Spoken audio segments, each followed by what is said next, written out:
안녕하세요. 2025년 12월 3일 수요일입니다. 오늘 여러분이 보내주신 자료들을 함께 깊이 들여다볼 시간인데요.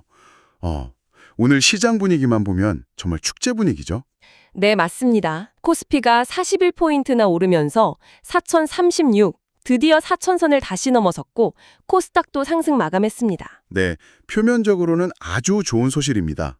외국인하고 기관이 쌍끌이 매수에 나서면서 지수를 확 끌어올렸으니까요. 그런데 말이죠. 오늘 저희가 살펴볼 자료들 속에는 이런 환호성과는 전혀 다른 아주 차가운 이야기가 동시에 흐르고 있어요. 바로 환율 이야기죠. 네, 맞습니다.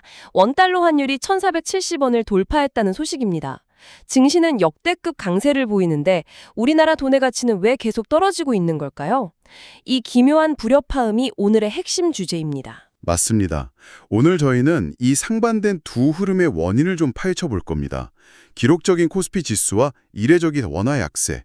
이 현상이 보여주는 한국 시장의 본질적인 딜레마는 뭔지, 그리고 이 속에서 투자자들은 어떤 선택을 하고 있는지 들여다보겠습니다.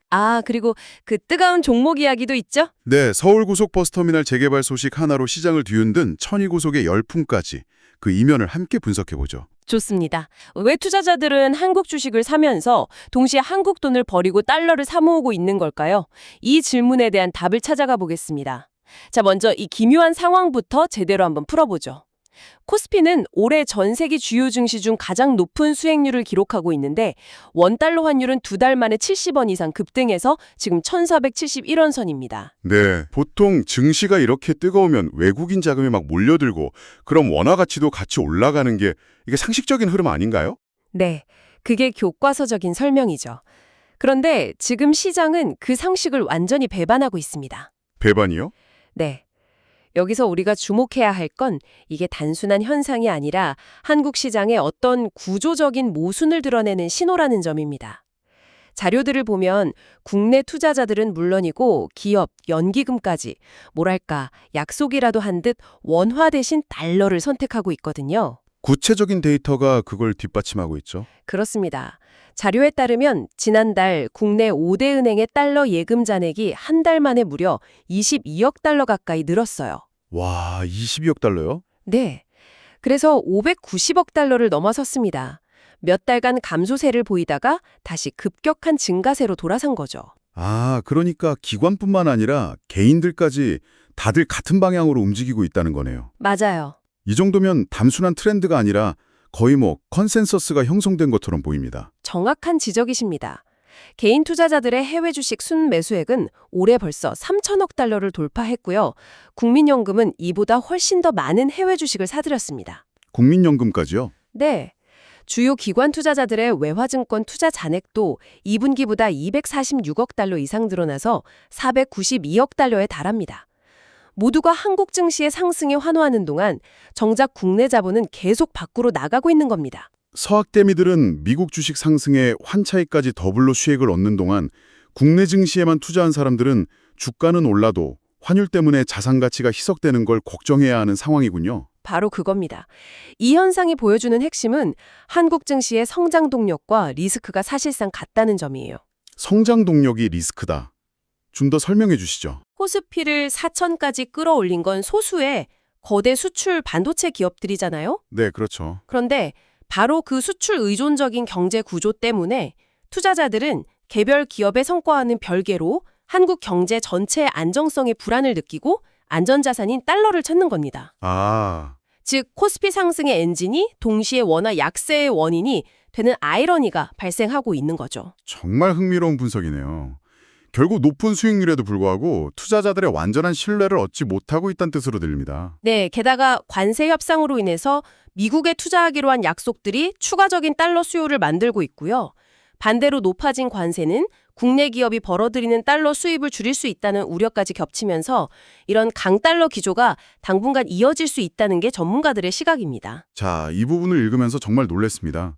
보통 한테크라고 하면 그냥 달러 예금이 전부인 줄 알았는데 이제는 투자자들이 훨씬 더 적극적이고 다양한 방법으로 달러에 베팅하고 있더군요. 맞아요. 보험, 여행카드까지 이렇게 일상생활 곳곳에 이렇게 파고들었더라고요. 네, 환율 상승 자체를 하나의 독립적인 투자 기회로 활용하는 시대가 된 거죠. 가장 대표적인 게 ETF죠. 네, 달러의 가치가 오를 거라는데 베팅하는 상장지수 펀드, 즉 ETF입니다.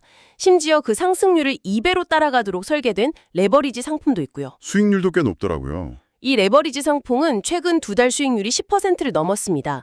단순히 달러 예금으로 얻는 환차익과는 비교가 안 되는 수익률이죠. 미국 주식에 투자할 때도 이 환율을 이용하는 전략이 있더군요. 네, 환노출형 상품이 바로 그겁니다. 예를 들어 S&P 500 지수를 추종하는 ETF에 투자한다고 해보죠. 네, 하나는 환율 변동 위험을 없앤 환해지 상품이고 다른 하나는 환율 변동에 그대로 노출시키는 환노출 상품입니다. 아, H다 붙고 안 붙고의 차이? 맞습니다. 올해 자료를 보면 환해지 상품의 수익률이 약 13%였던 반면에 환노출 상품은 15%가 넘었어요. 와, 2%포인트 이상 차이가 나네요. 그 차이 2%포인트 이상이 바로 원화 약세, 즉 달러 강세로 얻은 추가 수익인 셈입니다. ETF 말고도 일상에서 쓸 수 있는 방법들이 많아진 게 아주 인상적이었어요. 달러 보험이 대표적입니다. 보험료 납입과 나중에 받는 보험금 모두 달러로 이루어지거든요. 아, 전부 다요? 네, 그래서 장기적으로 복리 이자와 환차익을 동시에 노릴 수 있다는 장점 때문에 젊은 층에서 가입이 늘고 있습니다. 또 하나카드 트래블로그 같은 트래블 카드도 있죠. 저도 쓰고 있습니다. 아, 그래서요. 미리 원화를 달러로 바꿔 카드에 충전해두면 나중에 해외에서 결제할 때 수수료 없이 환차익 효과까지 볼 수 있으니 현명한 소비자들이 많이 이용하고요. 하지만 이렇게 모두가 환율 상승에만 베팅하고 있는 건 아니겠죠? 시장에는 항상 반대 의견이 있으니까요. 물론입니다.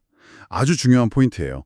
반대로 달러 가치가 떨어질 거라 보는 투자자들은 인버스, 즉 반대로 움직이는 ETF에 돈을 놓고 있습니다. 거기도 돈이 몰리나요? 흥미롭게도 최근 한 달간 외환 관련 ETF 중에서 가장 많은 자금이 유입된 상품이 바로 이 인버스 상품이었어요. 한 달 새 83억 원이 넘는 돈이 몰렸습니다. 와, 정말 치열하네요. 전문가들 사이에서도 전망이 엇갈리는 것 같더군요. 네, 의견이 팽팽합니다.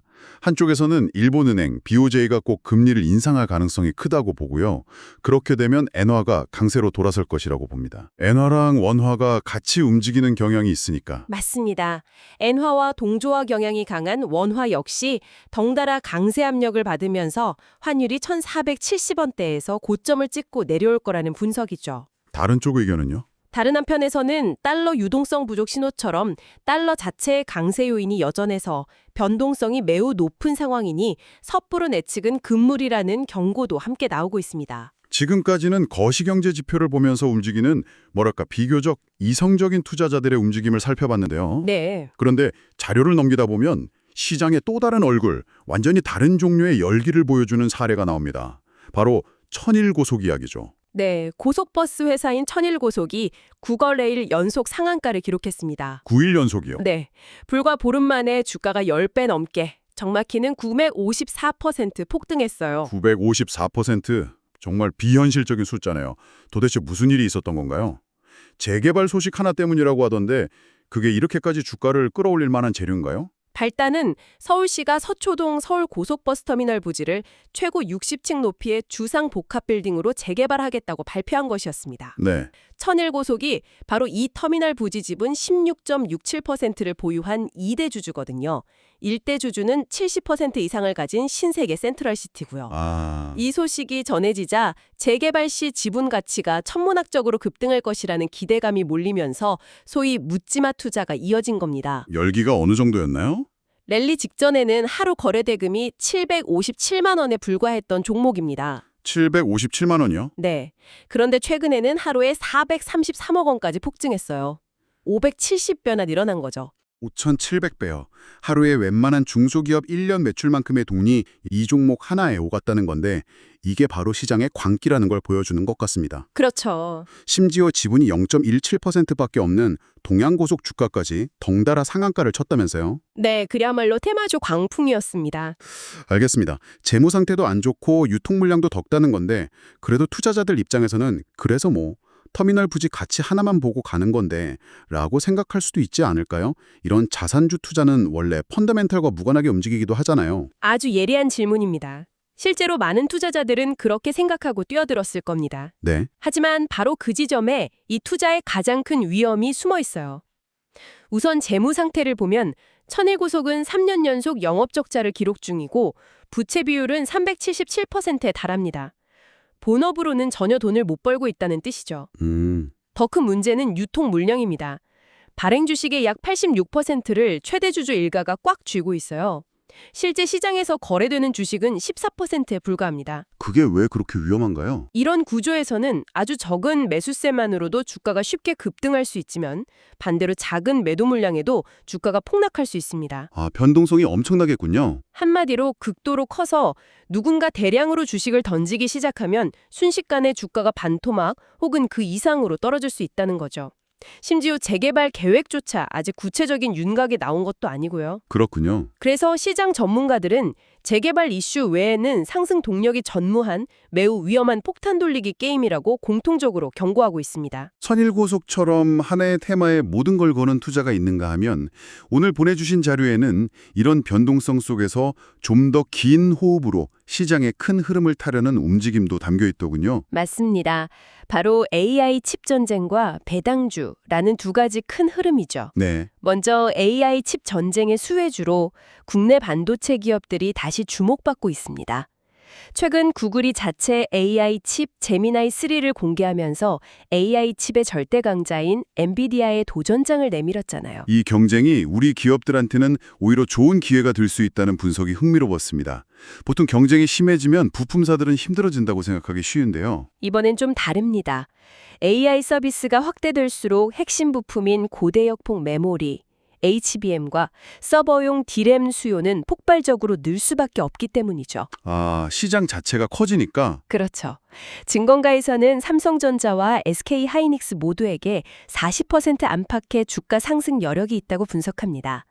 현재 SK하이닉스는 HBM 시장 점유율 1위 자리를 굳건히 지키고 있고 삼성전자는 구글과 엔비디아 양쪽의 동시 공급이 기대되는 상황이라 둘 다 수혜를 볼 거란 전망이 우세합니다. 변동성이 큰 장세에서는 또 안정적인 투자처를 찾는 움직임도 뚜렷해지죠. 네, 이른바 롤러코스터 장세 속에서 저변동성, 그러니까 주가의 움직임이 상대적으로 덜한 안정적인 종목들을 모아놓은 로우볼 및 고배당 ETF가 좋은 성과를 냈습니다. 방어주 역할을 한 거군요. 네, 자료를 보면 지난 한 달간 코스피가 하락하는 동안 이들 ETF는 오히려 5에서 7%가량 상승하면서 방어주 역할을 톡톡히 해냈어요. 마침 배당 투자자들에게는 아주 큰 호재가 될 만한 소식도 있었죠. 네, 배당소득 분리과세 법안이 드디어 국회를 통과했습니다. 이게 얼마나 큰 변화인가요? 지금까지는 배당 소득이 연 2천만 원을 넘으면 다른 소득과 합산해서 최고 45%의 높은 세율을 적용받았지만